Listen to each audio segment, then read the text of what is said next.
왜 민주당의 소중한 표가 듣도 보도 못한 비례연합에 가야 하냐? 통합당과 똑같이 해주면 되는데 왜 말도 안 되는 당과 연합을 하냐? 미니 정당을 끌어들여 앞줄 세우는 행위는 진짜 도둑질이다. 더불어 비례 잡탕당에 투표하지 않겠다라는 의견이거든요. 이게 민주당 권리당원 게시판이니까 아무나 글을 쓸 수 있는 게시판은 아닌 거잖아요, 장통. 그렇습니다. 그러니까 이게 지금 연대하겠다는 정당들이요 급조됐어요. 예를 들면 가자환경당 올해 2월 20일 날 창당됐습니다. 기본소득당 올해 1월 19일 날 창당됐어요. 시대전환 올해 2월 23일 날 창당됐습니다. 이렇게 총선에서 비례대표 의석을 얻기 위해서 우리랑 가치를 공유하지 않은 정당에게 우리가 투표를 할 수가 있겠느냐라는 것이 이 권리당원의 얘기 같은데, 결국에는요 이것은 민주당이 여태까지 우리는 그런 정당을 만들지 않겠어라고 계속 주장하고 약속을 해왔는데 그 약속을 뒤집은 것에 대한 후폭풍이다라고 말씀드리고 싶어요. 예, 가자환경당의 입당시험이다라는 제목으로 한 가지 영상도 소개가 돼서 이게 논란이 되고 있습니다. 드디어 올라갑니다. 하나 둘. 한 번 더 해봐. 자, 박수 준비, 시작.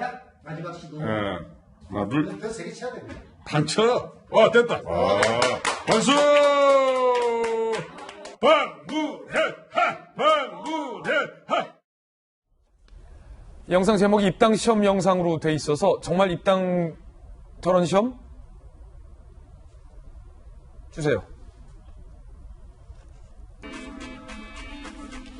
일단 당에서는 즐기면서 정치하자는 의미다. 진짜 입당 시험은 따로 있다라고 해명을 한 상황입니다. 그런데 이 가자환경당의 권기자 대표가 미성년자 성추행 혐의 기소유예 처분이 알려져서 논란이 일고 있고, 후보 당원 모집글도 논란인 게 조국을 위시한 순수 그 자체로 평가받는 인물들이 썩어빠진 정치판을 깨끗하게 바꿔나가자라는 글이여서 지금 현재 논란이 되고 있습니다. 김영주 의원님, 이 군소정당들과 관련된 논란도 지금 계속되고 있어요? 네, 그렇습니다. 이제 이정희 공동대표로 있는 가자 평화인권당도 문제가 되는데, 이분의 경우에는 사실은 당군교, 한당고기 이런 고수를 중심으로 우리나라가 후천개벽 세상이 될 것이다. 그리고 북한에 있는 뭐 당군 민족통일협의회의 남측 파트너 이렇게 얘기하고 있어서 역사관에 대한 문제도 있고요. 굉장히 좀 독특하군요. 네. 그래서 따라서 실제로 이분들을 모으면 사실 이분들을 앞번호가 되면 민주당이 아무리 민주당이라도 앞번호 6자리, 7자리는 어쩔 수 없이 저런 분들이 선정돼서 국회에 들어갈 수밖에 없는 부분인데, 네. 그래서 민주당 당원들이 저분들 정말 검증되지 않은 저분들이 국회에 그냥 편안하게 들어가게 하려고 이렇게 민주당이 이렇게 위성정당을 만들었냐, 이런 얘기를 분명히 할 수 있는 그런 부분이 있습니다. 예. 그렇기 때문에 실제로 또 하나는 후보 검증위원회가 한계가 있고 자체 셀프 검증을 안 할 가능성이 있는데, 핵심적인 문제는 이래요. 이야기는 엉뚱한 대로 갑니다. 왜냐하면 시민을 위하여라고 하는 부분 중심으로 만약에 공천이 되면 결과적으로 친문 계파들이 확중하는 하나의 창밖에는 안 됩니다. 결과적으로. 그렇기 때문에 왜 지금 이낙연 총리가 그런 얘기를 하느냐도 얘기로 들어보면 과거 민주화 운동의 어른들이나 실제로 한상뭐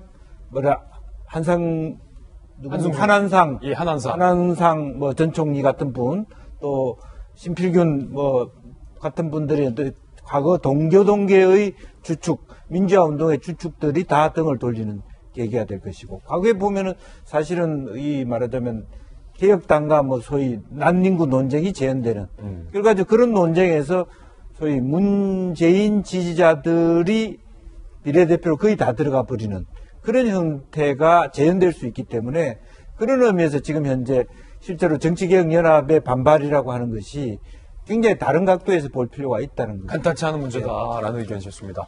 미래통합당 쪽 상황도 이게 만만치가 않습니다. 공천 갈등, 공천 잡음, 집안 싸움이 계속되고 있는 겁니다. 급기야 한성교 대표와 황교안 대표가 서로를 향해서 비난의 메시지를 내기에 이르렀습니다. 먼저 황교안 대표의 이야기. 대충 넘어갈 수 없습니다. 단호한 결단이 필요합니다. 부패 정치, 나쁜 정치와 단절할 것입니다.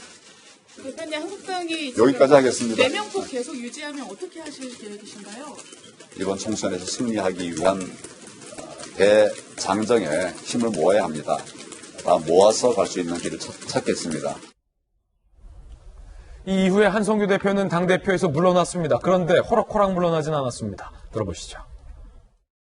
참으로 가스로운 자들의 그 행태, 저는 막히고 말았습니다. 한 줌도 안 되는 권력을 갖고 있는 이 당의 인사들이 저의 그 작은 꿈을 막아버리고 말았습니다. 적어도 20번 안에 들어가는 명단은 정말 바꾸면 안 돼요. 그것까지 바꾼다면은 저는 가만히 있지는 않을 겁니다.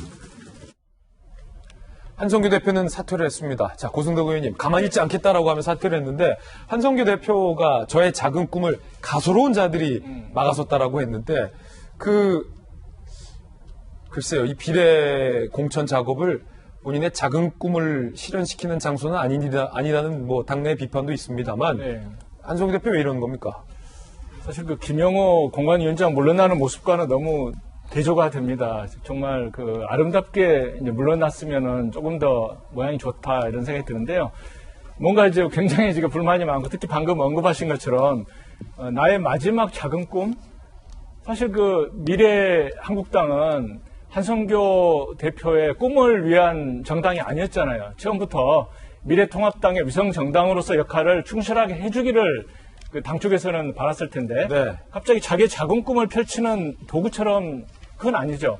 그래서 보면은 이제 공병호 위원장도 제가 아침에 그 방송을 듣고 이제 여기 오면서 들어보니까 우리가 미래통합당의 그 입장을 충분히 대변하려고 준비가 돼 있었는데 의사소통 이게 잘 안 돼가지고 제대로 못 해준 거다 이렇게 말씀을 하지만 실제로 진행된 건 뭐냐면은 그 공천 기준을 자기들이 독자적으로 세워가지고 정말 국민들한테 이런 인물을 나름대로 내세워보자 이런 거였었거든요. 예. 다시 말하면 미래통합당의 어떤 그런 그 입장을 대변하는 인물을 내세우는 게 아니고 독자적인 어떤 기준과 그 인물을 선정하려고 했다는 데서 전부터 삐걱거렸다는 것 같고요. 결국 그렇다 그러면 나의 작은 꿈이라는 것이 뒤집어놓고 생각하게 되면 미래통합당 내지는 황교안 대표에 대한 배신밖에는 제 귀에는 들리지가 않는 뭐 그런 것 같습니다. 예. 김건선 변호사님, 궁금한 겁니다. 미스테리한 겁니다. 왜 도대체 학교 선배고 존경하는 선배라고 한성규 대표가 사석에서 얘기하고 다녔던 그 황교안과 한성규의 사이가 이렇게 배신의 드라마로 점철될 수밖에 없었는가? 물러나면서까지 가만두지 않을까요? 근데 한성규 전 대표가 정말 공천을 제대로 했는지, 정말 공정한 공천이었는지, 그거 자체는 사실은 팩트로 확인할 수가 없어요. 예. 그렇지만 한 가지 분명한 것은 황교안 대표가 한성규 전 대표를 미래한국당에 보낼 때는 다 이유가 있었을 겁니다.